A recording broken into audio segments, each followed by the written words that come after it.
Will City. Self-care Sunday. Yo. I'm like self-care on Sundays with a day off on Monday. Private jet on the runway, taking off, going one way to the top. Whoa. Who said the sky is the limit when I'm high is my vision? On Facebook Live, going live in a minute. Don't mind me, I'm just minding my business. Breaking news, doing interviews, but it's not about me, I'm doing this for you. Matter of fact, no, I'm doing this for proof that a self-care Sundays and dreams come true.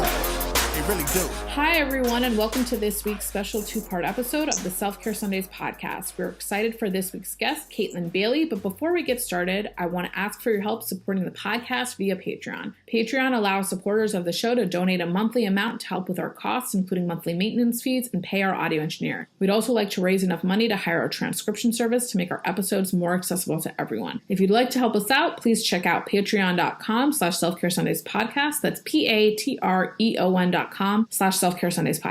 Thank you in advance. On today's two-part episode, we're going to be talking about sex work. If you're listening to this, welcome to part one. Consider this episode a primer on sex work and sex workers, a sex work 101, if you will. We've created this part of the episode for those of you who are unfamiliar with the topic or may have preconceived notions. Part two, which is also available now, is where we dive into the connections between self-care and sex workers. Let's get started. Good morning, Kaytlin. How are you doing today? I'm great. That's so smart. Wendy and I have such a hard time asking for money. We put up our Patreon and practically forgot about it. I feel like we abuse all of our donors by not giving them any information. I think they feel ignored. And I think it's all about Wendy and I's visceral discomfort as sex workers to be asking for money for our art. It's weird, but that was so beautiful and perfect. And that's the best way to support artists in this current economy that doesn't. You know, I think I can't speak for sex workers, but I think broadly women have a hard time asking for money. And that's something I learned when I was working with Vote Run Lead, who they help train women to run for office. And they were saying women have a really hard time asking for money and asking for help. And so they said the way you do it is you just do it. You practice until you get good at it. Yeah. And the first few times you do it, they actually have you I was helping them with their trainings. I wasn't in their training program, but I saw that they actually have a script that they encourage women to use on the phone until they get comfortable.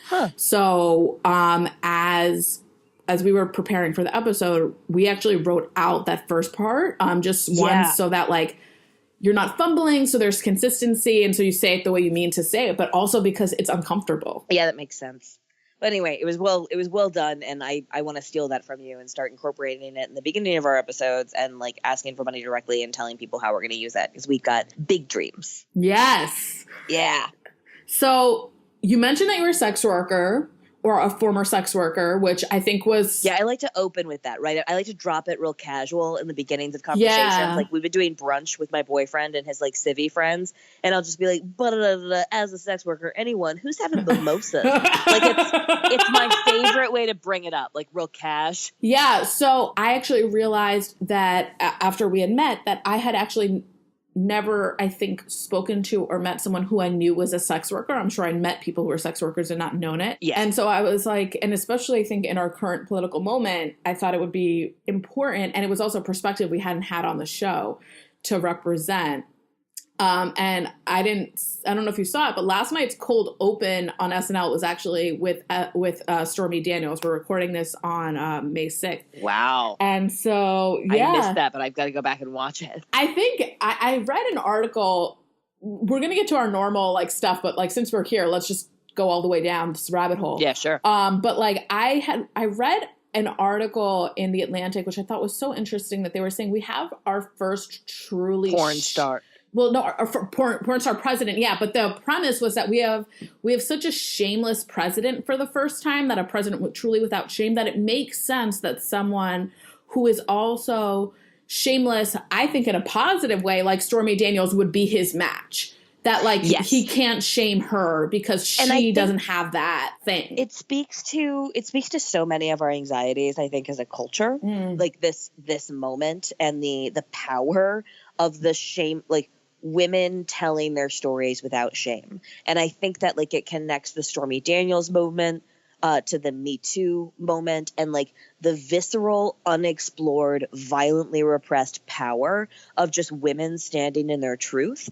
And the fact that that has been violently undermined, specifically shaming women about sex. And I think that if you liberate whores in this culture, you liberate women's voices across the board and they get to just tell their stories. And is your theory of that, like, you know, a tide that lifts all boats, that like that's probably the group of women that's most disregarded, and so that if you lift their voices, then everyone else's voice is followed by consequence? I don't think it's a tide that lifts all boats sort of thing. I'm not saying that, like, I mean, I am saying sex workers are people and that we should be helping all people. Like, that's definitely part of the argument. But more importantly, I think that sex workers represent like people that have a problem with sex work actually have a problem with oppressive economic systems and the oppression, or they don't have a problem with it. It's like we pretend that prostitution is this like stand-in symbol for the oppression of all women. And we say things about sex workers that are actually not true about sex workers,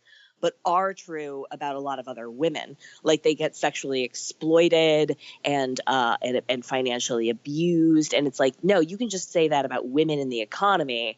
But actually, sex workers, some of them have like reclaimed the means of production and are aggressively negotiating consent and are better at negotiating boundaries because they have a context to do it in than civilian women who are getting sexually harassed in their workplace. I think that makes sense, but I think the perception, at least my perception for a long time about sex work, and I'm going to state it because my guess is that's probably where most of the audience is, and then you can kind of, if you don't mind, help us think through it, is that people turn to sex work because they don't have other options, or because they like, in a very kind of movie way, like meet a pimp who gets them hooked on drugs, abuses them, and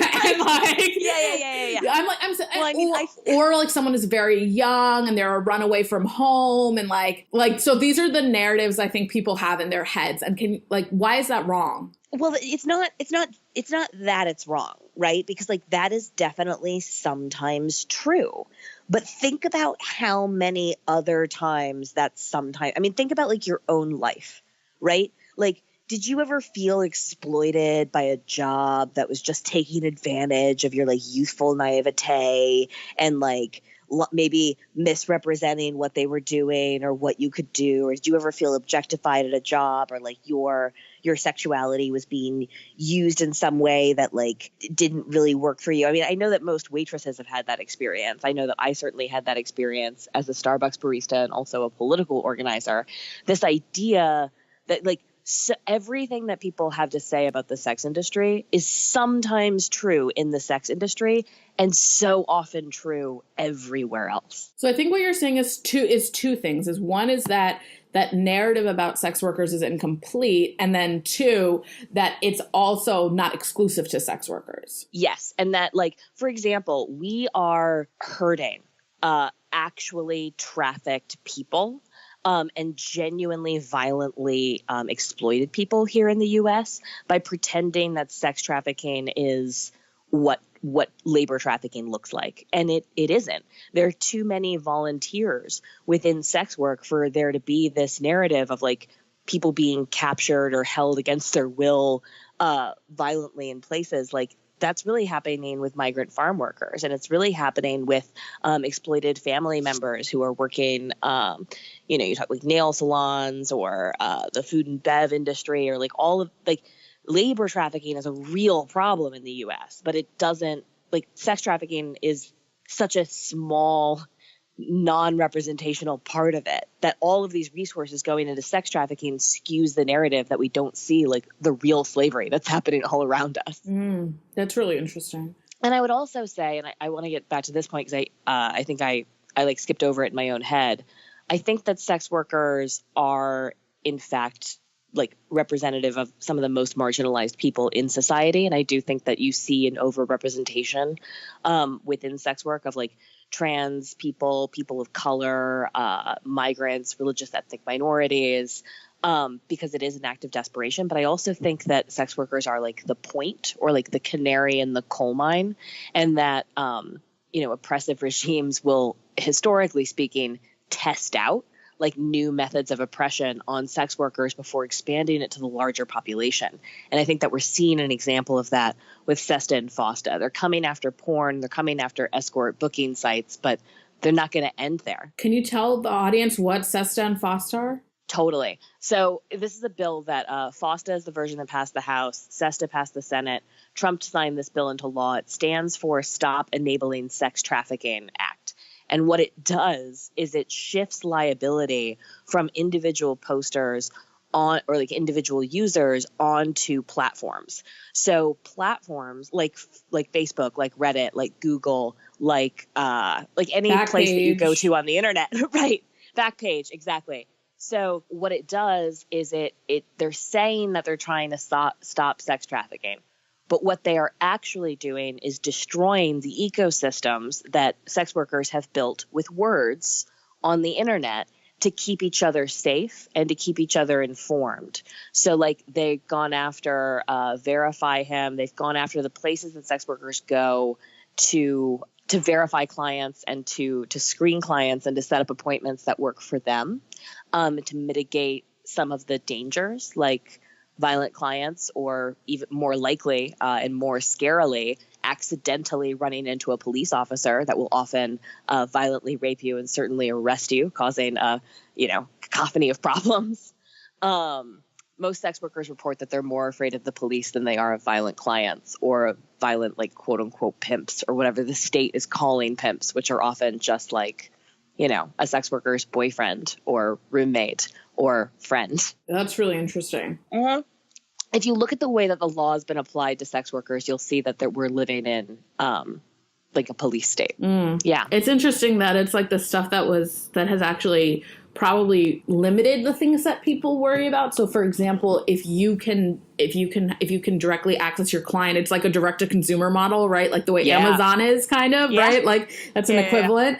You get rid of the middleman. So in Amazon's case, they got rid of the store. In this case, people got rid of the pimp. And so it actually made sex workers safer. Yes. And so there's this idea that sex work is inherently violent. And I'm saying, no, criminalized subcultures are inherently violent because we don't have access. We see that with drugs, right? Yes. Yeah.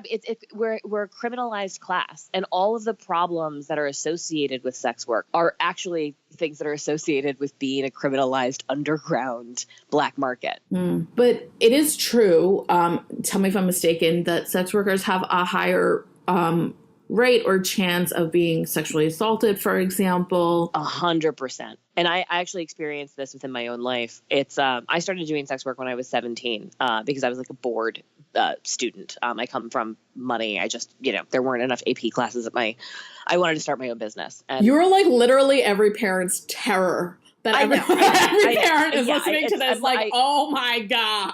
I lived the nightmare. My father fought in Vietnam. He told me that he fought for my freedom, and I believed him. And I was like, I'm free. God. I can do what I want to. And this is something I was curious about. And I saw no obstacles that mattered to me. Very early in my life, I rejected the notion that one's like value as a human being was like derived or could be measured by the number of dicks that I'd been exposed to in my life. You know what I mean? Like I hear all of that, and I actually totally like feel the curiosity piece of it. But there are like lots of things that I've been curious about, and like how does one go from like curiosity to like let me actually do this? I read a lot of Anise Nin erotica.